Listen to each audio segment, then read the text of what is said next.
Hola, buenas noches. Vamos a seguir con la segunda parte de ensayo de tracción, que creo que va a ser la última, para que ustedes terminen de desarrollar todo lo que es el apunte sobre el ensayo de tracción.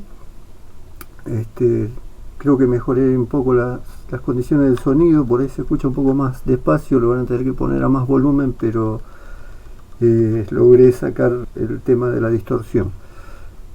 Bueno, espero que todos se encuentren bien y seguimos entonces con lo que habíamos dejado en la clase pasada.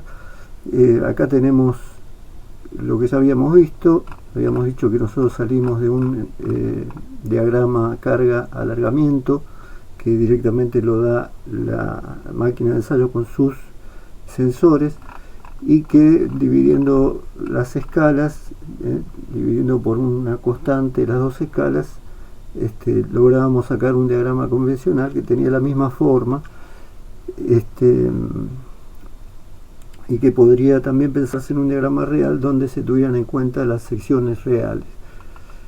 Bueno, pero básicamente lo que vale es el diagrama convencional, donde yo de acá puedo sacar las tensiones, las que más me interesan, que es la de fluencia y lo que llamamos sigma de t, que es la que corresponde a la carga máxima.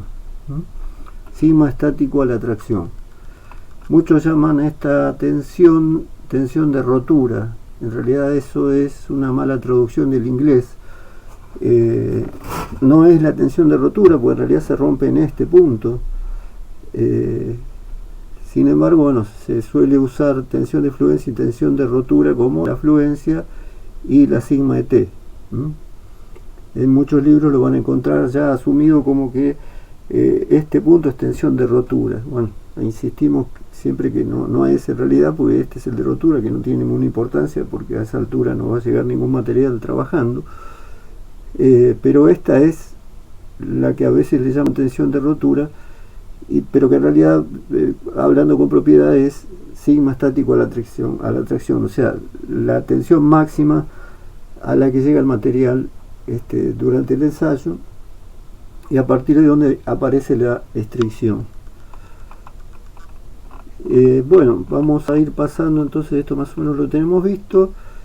Ya entrando más en lo que es la práctica, en lo que es el ensayo en sí, cuáles son los parámetros que vamos a obtener de un ensayo. O sea, más o menos tenemos planteado cómo funciona el ensayo, cómo es la configuración de la máquina, cómo es la probeta y una probeta. Eso lo vamos a ir ajustando de acuerdo a la norma, lo vamos a ver un poquito más adelante. Pero del ensayo, y teniendo ese gráfico que nos da el ensayo, ¿qué es lo que nos interesa obtener? O sea, los puntos que un laboratorio entregaría como resultados, ¿no? Que serían la sigma de t, que dijimos, la tensión para la carga máxima, la tensión de fluencia, que es el parámetro fundamental como propiedad del material. En este caso habla de tensión a la proporcionalidad, pero no es tan importante técnicamente. Sí, el alargamiento de la rotura, que es el porcentaje que se estira la probeta hasta romperse, y la estricción, que es cuánto se reduce la sección hasta romperse. O sea, deformaciones plásticas serían, ¿no? Delta y epsilon, delta y phi, mejor dicho,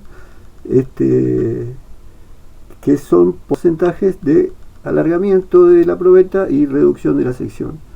Y también nos da, a la simple vista, mirando el gráfico, una idea de la fragilidad o ductilidad del material y de las características de la fractura, que la vamos a ver sobre la misma probeta. Vamos a ver de qué forma rompió, si rompió dúctil o frágil. Lo lógico es que siempre coincide. Si el gráfico tiene características de un material dúctil, la fractura va a tener características de dúctil, y viceversa si fuera frágil. Acá lo que van a ver es una comparación de distintos aceros al carbono con distintos porcentajes de carbono. Obviamente, cuando cambia el porcentaje de carbono, cambian las propiedades. Los aceros dulces, los que tienen bajo porcentaje de carbono, sería, como en el caso de 0,12 de carbono, tienen un comportamiento muy dúctil. A medida que aumento el porcentaje de carbono, el material se va volviendo más frágil. Pero fíjense que la tensión de fluencia, acá la estamos marcando bien, la tensión de fluencia de cada uno es cada vez mayor. O sea que si el material tiene más porcentaje de carbono, es más frágil, pero es más resistente. O sea, tiene mayor tensión de fluencia, que a veces es lo que más busco, ¿no es cierto?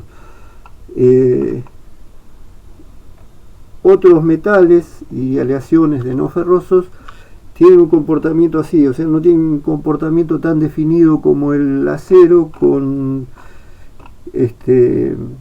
fluencia, con estricción, sino que tienen una curva. Después hay algún método gráfico que permite calcular a dónde llega el periodo elástico, porque acá no está definido con una fluencia como en el otro caso, sino que directamente veo una curva y no encuentro ningún punto. Entonces hay un método gráfico para estos materiales como para encontrar donde se corta una curva en un punto y determinar aproximadamente que ese es el límite elástico de estos materiales.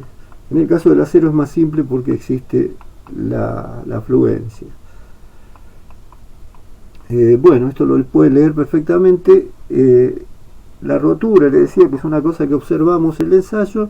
Si hay estricción, va a aparecer este tipo de comportamiento, estricción y rotura copa y cono. O sea, va a quedar, cuando yo mire las dos partes de la probeta rota, voy a encontrar que de un lado hay una especie de copa en los costados y del otro lado voy a encontrar un cono truncado. Esto quiere decir que actúan unas tensiones a 45 grados, que son la composición de las tensiones que estamos introduciendo nosotros con las tensiones que se producen cuando se achica la sección. O sea, si hay una deformación por naturaleza, que es el achicamiento de la sección, si existe una deformación, automáticamente eso implica que hay una tensión trabajando. Esa tensión es la que se compone con la tensión que estamos aplicando y da una resultante que trabaja más o menos a 45 grados, y es lo que generamos plano de deslizamiento, que es por donde rompe, y por eso aparece la copa y cono.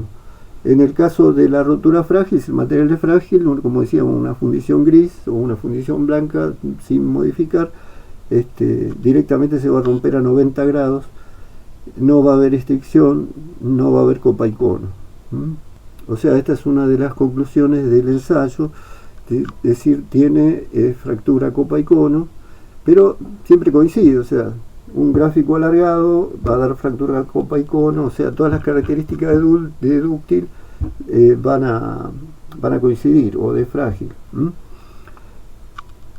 El equipo de ensayo, bueno, acá habla de la máquina que tenemos en la facultad, que esperemos tener la suerte de poder verla, de poder recuperar los trabajos prácticos oportunamente.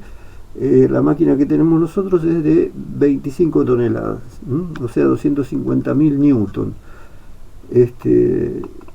Es una máquina hidráulica. Esto más o menos lo habíamos hablado, pues en realidad era imprescindible para que ustedes entendieran cómo se hacía el ensayo de tracción. O sea, acá estamos volviendo a la misma página que vimos al principio la semana pasada. Bueno, y las normas, ¿para qué sirven? Algo había adelantado. Sirven para que todos los ensayos hechos en cualquier lugar estén hechos bajo las mismas características, bajo los mismos parámetros. Se fijen los parámetros y todos los ensayos sean iguales, o sea, sean comparables. Si no, no puedo comparar un ensayo hecho en un laboratorio con uno hecho en el otro. Igualmente yo puedo comparar dos ensayos hechos bajo la misma norma, y no hay una sola norma. O sea que si yo tengo que hacer un ensayo, para cumplir con una norma tengo que leer la norma que corresponde a lo que me están pidiendo, como podría ser la STM8, la DIN 50125. En Argentina está la norma IRAM, como en todos los casos, se llama IRAM-IAS. IAS es Instituto Argentino de Siderurgia. U500-102 es el nombre que recibe nuestra norma, como en el caso de ACTM, que es americana, E8, en las alemanas, que son DIN 50-125. Bueno, las normas me dan todo: la construcción de la probeta, la proporcionalidad que tiene que tener el diámetro o la sección con la longitud, y unos cuantos datos más, o sea, qué temperatura hay que hacerlo, a qué velocidad de aplicación de carga hay que hacerlo. Y dentro de la probeta vamos a definir algunas medidas, que son las que después sirven también para hacer los cálculos, que son la sección inicial. Les había dicho que la sección puede tener cualquier forma, podría ser cuadrada, podría ser hexagonal. En este caso, bueno, lo más normal es que sea circular. Entonces tiene un diámetro del que podemos calcular una sección. Hay una longitud calibrada. Acá en las dos puntas tenemos unos cabezales y la parte calibrada está unida a los cabezales por un radio de acuerdo para que no se concentren tensiones y no se rompa la probeta por ahí, pues si no estaríamos induciendo la rotura. Entonces el diámetro que realmente está actuando es este del medio, y estos son unos ensanchamientos para que las probetas sean sometidas a la fuerza de las mordazas, que como le dije es muy fuerte, y la fuerza de las mordazas no meta tensiones adentro de esta zona de trabajo y no me altere los resultados. Pero tiene que tener un radio de acuerdo para que no haya una concentración de tensión, o sea, no haya una variación brusca de los diámetros o de la sección. Esto es lo que se llama una probeta calibrada. Se puede trabajar también con lo que se llama una probeta industrial, también lo contempla la norma, que es directamente usar una barra de sección constante. En todo caso hay que tomar el trabajo o la precaución de poner una probeta más larga y alejar un poco donde agarran las mordazas para que la zona de trabajo quede más libre de esas tensiones que puedan aparecer. Lo ideal sería hacerla calibrada, pero no siempre se puede hacer. A veces yo cuento con un material demasiado chiquitito para partir, y si de ahí me pongo a tornear, a sacarle sección, a hacer la sección finita del medio, no me queda nada. Entonces a veces es preferible de una barra usar la barra directamente, que es lo que se llama una probeta industrial. Acá lo importante, siguiendo la norma INAN U500-102, es la proporcionalidad. O sea, lo que me pide es la proporcionalidad entre la sección y la longitud. Esto es bajo norma, o sea, todos los laboratorios lo hacen con la misma relación, porque es un parámetro que si cambiara me daría resultados distintos. Entonces, las probetas se dice que son normales, o sea, normalizadas, y en el caso de la norma IRAM, igual que la norma DIN, esto está copiado de la norma DIN, se dice que la probeta puede ser normal larga o normal corta. La larga sería 11,3 raíz de la sección, y si la sección fuera redonda, si hacen las cuentas, esto va a dar lo mismo que 10 veces el diámetro cero. Es una cuestión matemática.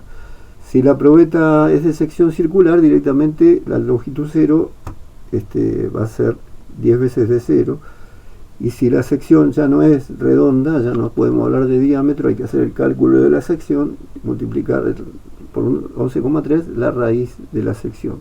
Y también está la probeta corta, todo depende del material que yo disponga y la carrera que tenga la máquina, que sería la mitad, 5,65 raíz de la sección inicial, o 5 veces el diámetro inicial si la probeta fuera cilíndrica. Otras normas, CTM, BSI, establecen otras constantes, o sea, está la constante de proporcionalidad de la norma que deberíamos usar en el país. Pero bueno, a veces vienen planos de otros países, de otras terminales, y si hiciéramos un ensayo para corroborar algún valor, lo tenemos que hacer bajo la norma que nos piden ellos.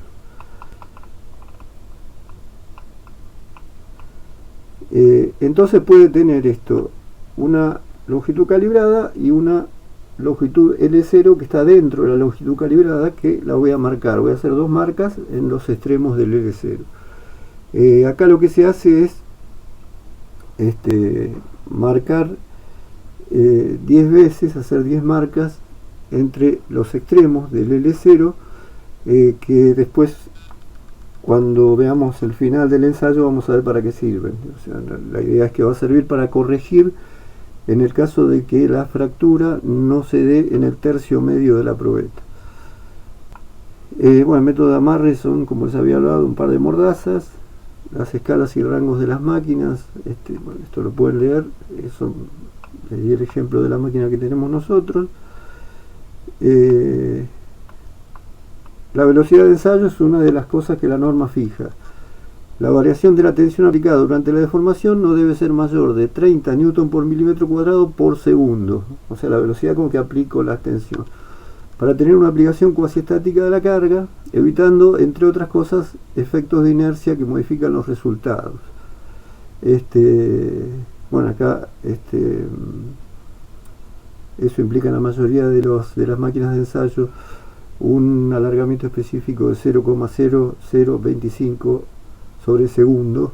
El alargamiento específico es adimensional, por eso es 1 sobre segundo, durante la deformación plástica para probetas proporcionales de sección circular. El número más importante es 30 Newton por milímetro cuadrado por segundo. Eso es lo que yo le puedo aplicar.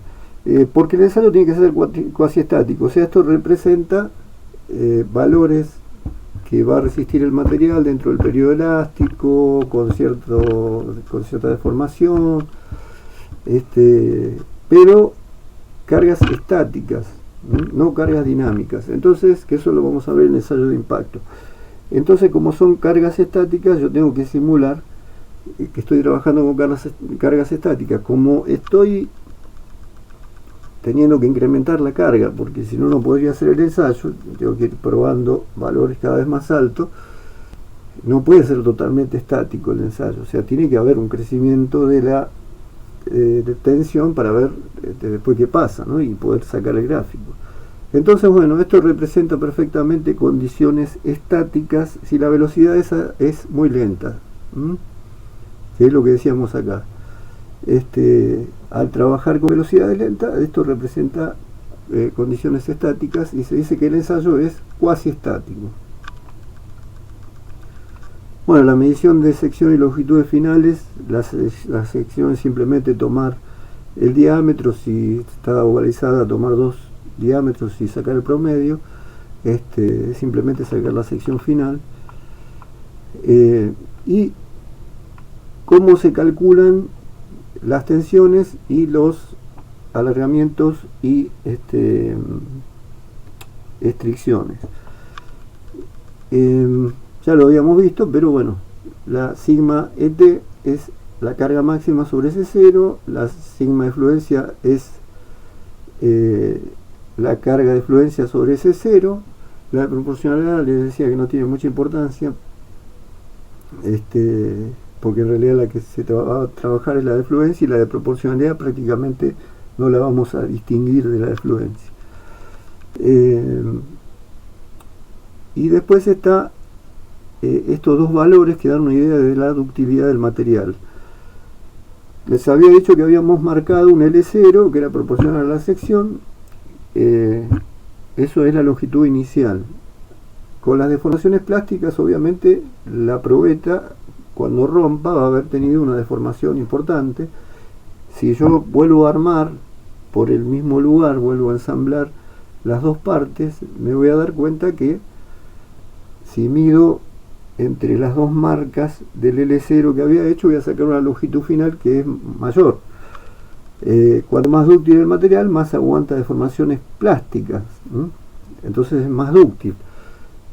Bueno, eso se puede llevar a números. La longitud final menos la inicial sobre la inicial me da el porcentaje, esto lo multiplico por 100, me da el porcentaje que se estiró la probeta antes de romper, o sea, me da una idea de la ductilidad del material. Y este phi sería la estricción del material, que es lo mismo pero respecto de las secciones. La sección inicial menos la sección final, que es más chiquita, dividido la sección inicial, ¿qué porcentaje se achicó la sección? Acá es L menos L0 y acá es S0 menos S, simplemente porque el L0 es mayor y el S0 es mayor, entonces para que no dé negativo, se calcula, digamos, L menos L0 y S0 menos S. Bueno, esto se lo voy a dejar como para que ustedes lo estudien un poquito del apunte. Es bastante sencillo, es cómo corregir con todas esas marquitas que se habían hecho dentro del L0, cómo corregir con los valores que puedo llegar a medir entre las marcas, a dónde fueron a parar. O sea, no solo voy a tener las marcas externas del L0, sino que voy a tener también deformaciones distintas en cada una de las marquitas que le había hecho proporcionalmente adentro del L0. Ahora no van a ser todas iguales. Bueno, entonces hay una forma de que es este método, que para cuando el material no rompió en el centro, no rompió en el tercio medio del L0, puede hacer una corrección. ¿Por qué hay que corregirlo? Porque la estricción es el lugar donde más se estira la probeta. Si la estricción me quedó medio al borde del L0, parte de la estricción puede haber quedado afuera, entonces estoy computando una deformación lineal menor de la que realmente es, porque la parte que más deformó no quedó adentro del L0. Si cae en el tercio medio, seguro la estricción va a estar toda adentro del L0 y del L final, entonces puedo hacer la cuenta tranquilamente. Si no, tengo que aplicar esa corrección. Bueno, otro tema sería qué pasa si el material no presenta fluencia, que puede ser común. Hay materiales que, como estamos viendo acá, presentan su periodo de proporcionalidad, pero no aparece una fluencia. O sea, directamente pasa la curva, pasa el periodo plástico y no sabemos cuál es la tensión de fluencia. Bueno, para ese caso se usa lo que se llama el sigma 0,2, que resulta de agarrar el gráfico directamente de carga alargamiento, marcar en la escala. O sea, yo obviamente conozco, cuando trabajo en la máquina, las escalas de carga y las escalas de deformación, si no, no podría interpretar el gráfico, ¿no? ni sacar valores. Bueno, como conozco la escala perfectamente de delta L, calculo cuánto es el 0,2% del L0 y hago una marca sobre el eje de las delta L y trazo una paralela a la recta de proporcionalidad, donde corta al gráfico característico. Voy a sacar una cara que le llamo P02. 0,2 viene de acá del 0,2% del L0. Esto acá está muy exagerado, o sea, está para que se vea bien. En la realidad el 0,2% del L0 suele estar muy cerquita del otro y son dos rectas que van pegaditas. No es, digamos, tan separado como se ve acá, tan claro como se ve acá. Es medio, hay que afinar bastante el lápiz. Entonces directamente esto me da a dar una tensión 0,2, que es el límite elástico del material. O sea, no es la tensión de fluencia, pero la aplicación es la misma. No le puedo llamar tensión de fluencia porque no la saqué por la fluencia, no había fluencia, pero sí es el límite elástico convencional del material.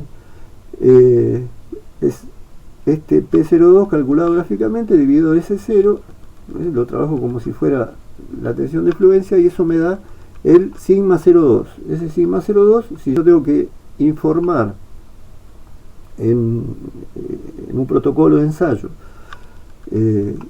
cuánto me dio de tensión de fluencia, le voy a poner no tensión de fluencia, sigma 0,2 igual el valor que dé. El que lo vaya a aplicar lo va a aplicar exactamente igual que si fuera sigma de fluencia. Bueno, el módulo de elasticidad sería la tangente del ángulo. Esto es un método, también lo pueden leer perfectamente, no van a encontrar dificultad, especial para sacar el módulo E, el módulo de elasticidad. Como les decía, en todos los aceros tiene un valor muy similar. Puede variar en un 1%, o sea, puede variar muy poco, pero si lo necesito por ahí para alimentar un programa de elementos finitos o para un uso muy fino, por ahí quiero del material que yo tengo en particular sacar con exactitud ese valor de el módulo de elasticidad E o módulo de Young.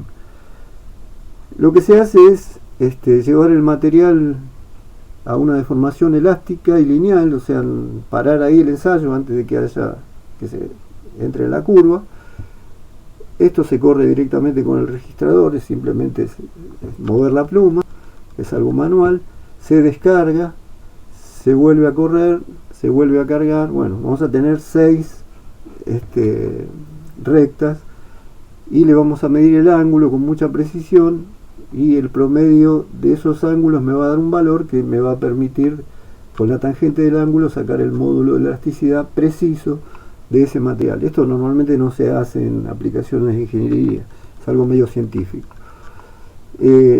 Acá lo que tienen son ejemplos de especificaciones de los aceros SAE. Esto acá ustedes ven una tabla que corresponde a los aceros SAE, otras tablas hay de AISI, de API, de un montón de normas, y cada norma lo llama de una manera distinta. Los SAE le dan directamente un número.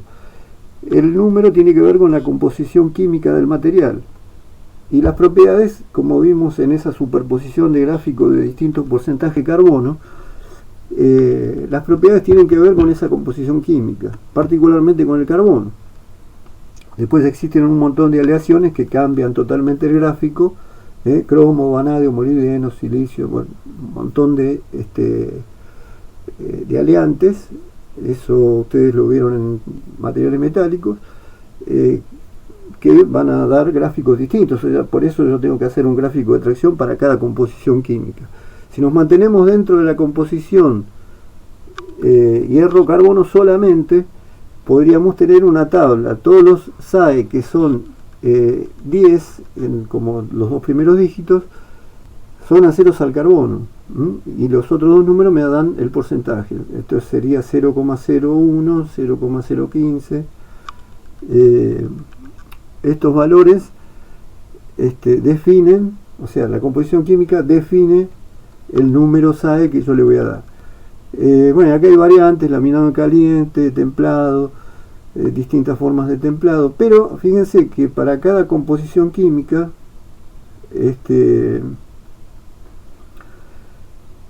hay un número, y a su vez le corresponde por norma ciertas propiedades mecánicas, justamente las que estuvimos sacando. ¿Ven? Acá tenemos un 1020, por ejemplo, laminado en caliente, que es el más normal, tensión máxima 39, tensión de fluencia 21, alargamiento 25%, estricción 50%, y la dureza, que ya vamos a hablar después en otro ensayo, pero más o menos ustedes tendrán idea que cuanto más alto es el valor, quiere decir que más duro el material. Nos daría en este caso de este 1020 laminado en caliente 111. O sea, las propiedades están asociadas a la composición química. Obviamente, si hago tratamientos térmicos me van a variar. Acá algo ya les está mostrando que con el temple varía todo.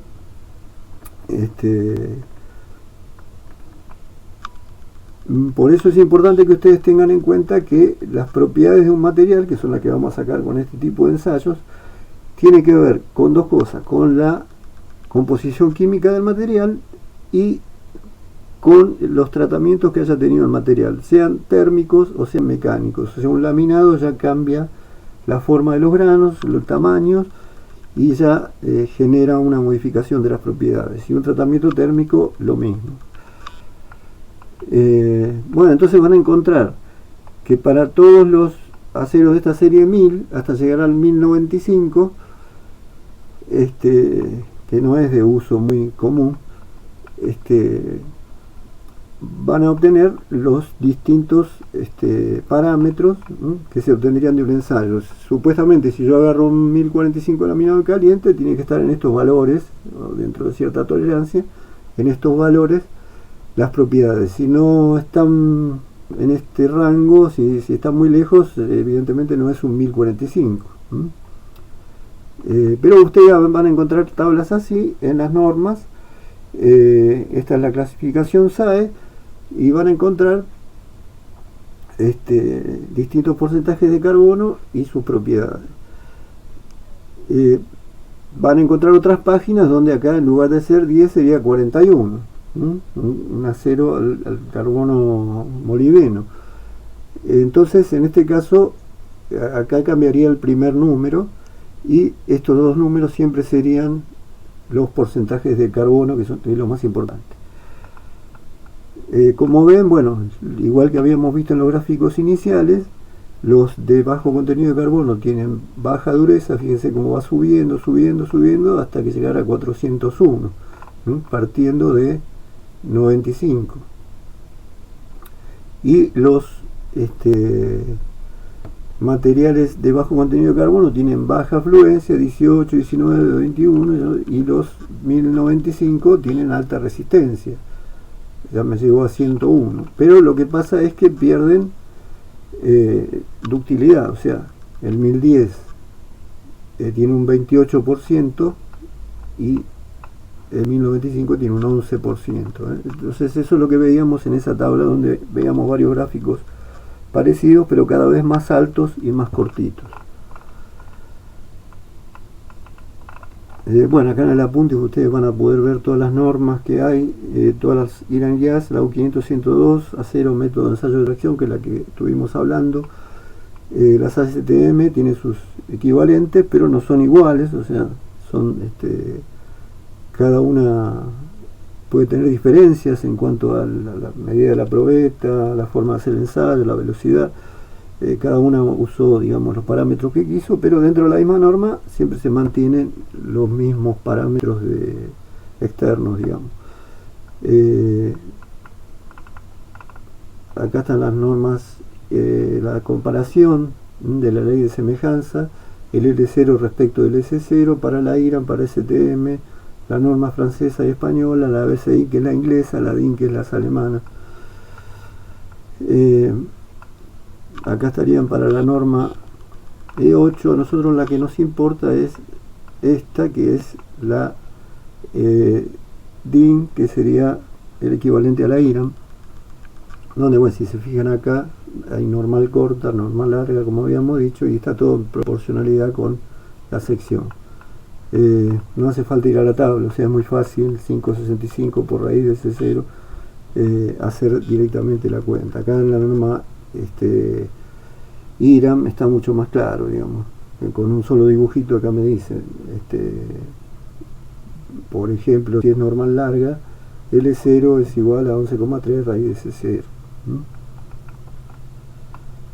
C0. Bueno, lo que aparece después es lo que nosotros tendríamos que hacer si fuéramos al laboratorio y hiciéramos un ensayo. Esto a ustedes les sirve como para tener un conocimiento de lo que es un protocolo de ensayo. O sea, un laboratorio comercial, yo les llevo un material y le digo, bueno, hacemos un ensayo de tracción. Bueno, acá está lo que me entregaría el tipo.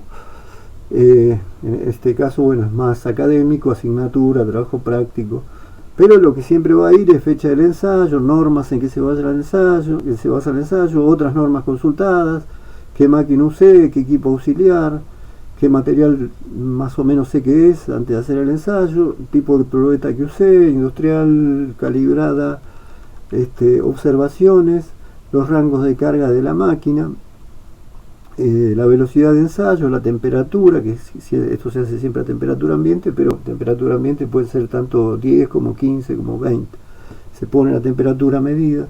Otras condiciones de ensayo, acá tiene un lugar para más o menos hacer un croquis de la probeta, y esto para hacer todos los cálculos, o sea, tomar nota de los diámetros, los iniciales los define uno, los finales los mide, y después acá para sacar las cargas y las tensiones de fluencia y máxima,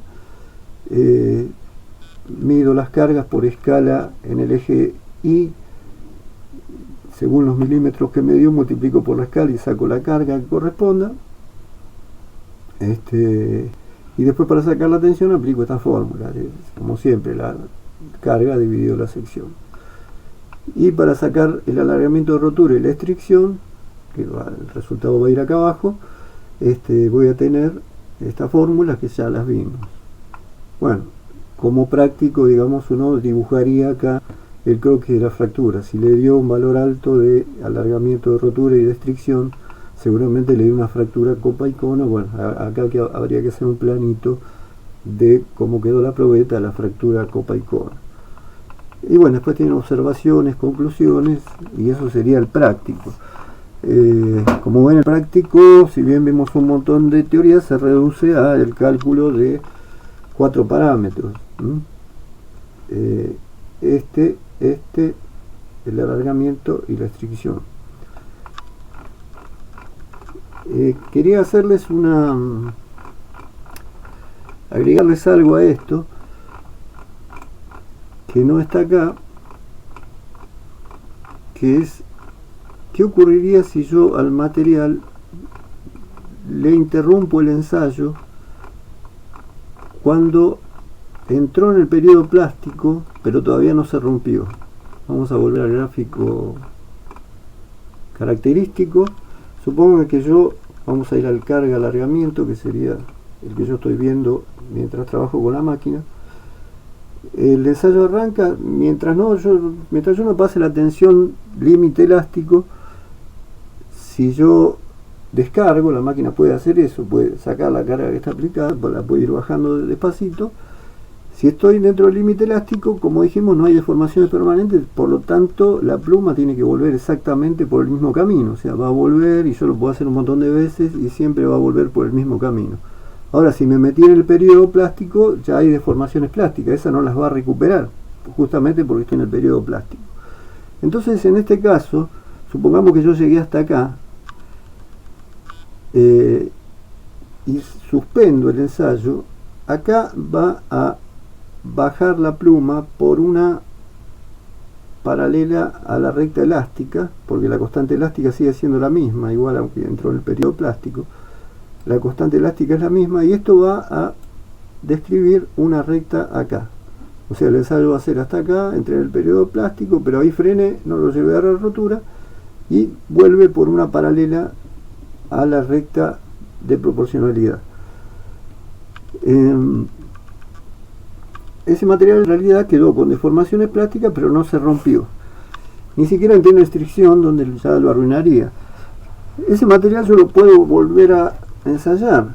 Si yo lo vuelvo a ensayar, lo que voy a encontrar es que en realidad va a hacer lo que le faltaba del gráfico. O sea, directamente cuando yo arranque, el material va a subir por una recta de proporcionalidad, pero va a llegar con elasticidad hasta el punto donde yo lo dejé, y su periodo plástico va a empezar ahí. Por lo tanto, el hecho de deformarlo plásticamente es un tratamiento, así como los tratamientos térmicos cambian las propiedades, un tratamiento mecánico también cambia las propiedades. En este caso lo que haría sería alargarle el periodo elástico, poder llegar a cargas más altas, a tensiones más altas, pero me acortaría el periodo plástico, o sea, seguiría con el periodo plástico que faltaba, se acortó el periodo plástico. En algunos casos esto se usa, y de hecho, bueno, un laminado ya hace que de alguna manera yo tenga un alargamiento, si bien no lo hice por tracción, sino que lo hice por comprimir la barra en rodillos. Hay un alargamiento, hay una deformación, entonces ese material ya no tiene las mismas propiedades que tendría si no hubiera sido laminado, sino que ya por tener una deformación tiene una tensión de fluencia más alta que el material virgen, y la máxima va a ser la misma. Por eso también es importante conocer la defluencia y la máxima, porque me da una idea también de si me hicieron un tratamiento para venderme un material que en realidad no es. Pues yo puedo agarrar un material, hacerle un pretensado con alguna máquina, y le voy a llevar la tensión de fluencia a un valor más alto. Aparentemente el material es de mayor calidad, pero después el material no tiene la ductilidad que tendría que tener, porque no es el que yo pedí, es uno que le modificaron su límite elástico. Entonces el periodo plástico es más corto, y también lo puedo notar porque la tensión de fluencia y la tensión máxima se acercan, porque la máxima está en el mismo punto y la de fluencia subió por el pretensado. Entonces, por ejemplo, en esta tabla yo podría tener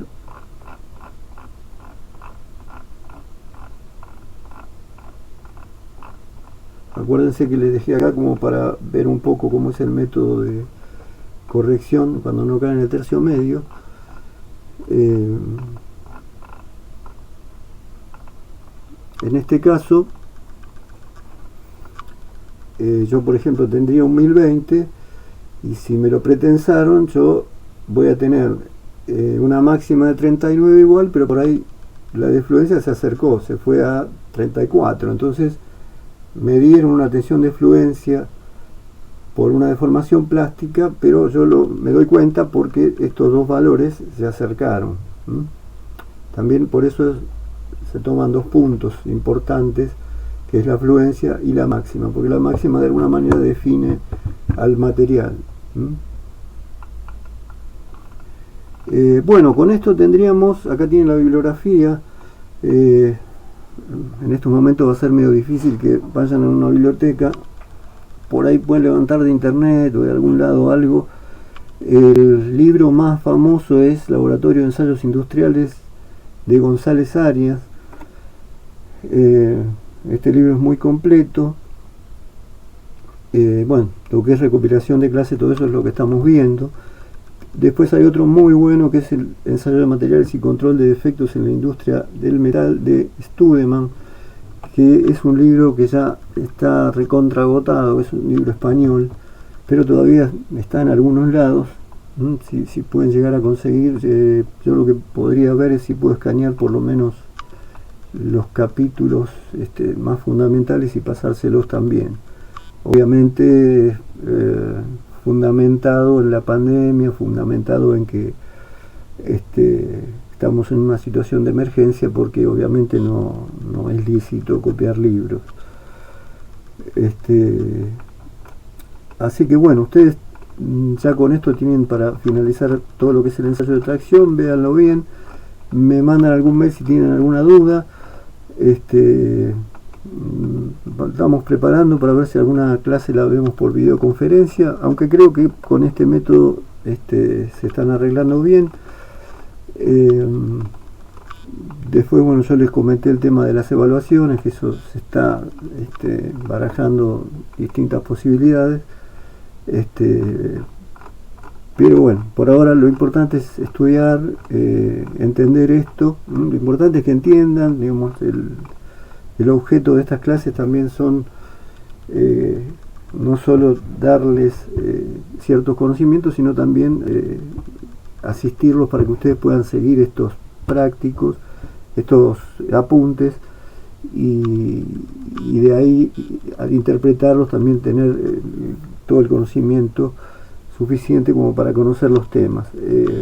Obviamente, si apelan a un libro van a encontrar algunas cositas más, es lo que pasa siempre, digamos. Está la clase que puede dar el profesor, el apunte y el libro, digamos. El libro sería el que tiene realmente todo el material, el apunte es una síntesis del libro, y la clase del profesor es llevar el apunte más cerca de lo que es el libro. Pero bueno, en general ustedes van a poder trabajar con esto. No duden en consultar cualquier problema o cosa que no entiendan, y ya, bueno, la próxima clase yo les voy a hacer una clase como esta, que tiene que ver con el ensayo de impacto. Ustedes pueden ir preleyendo el ensayo de impacto, pueden ir viendo del mismo lugar que sacaron este apunte, Campus o Dropbox, pueden ir viendo todo lo que se refiere a ensayo de impacto, y en la próxima clase lo vamos a ver así textualmente, lo vamos a ver con video, y yo les voy a ir explicando las partes más importantes para que ustedes lo interpreten. Y bueno, obviamente darle los conceptos más fundamentales. Así que bueno, creo que vamos bien. Los veo en la próxima transmisión. Muchas gracias y cuídense.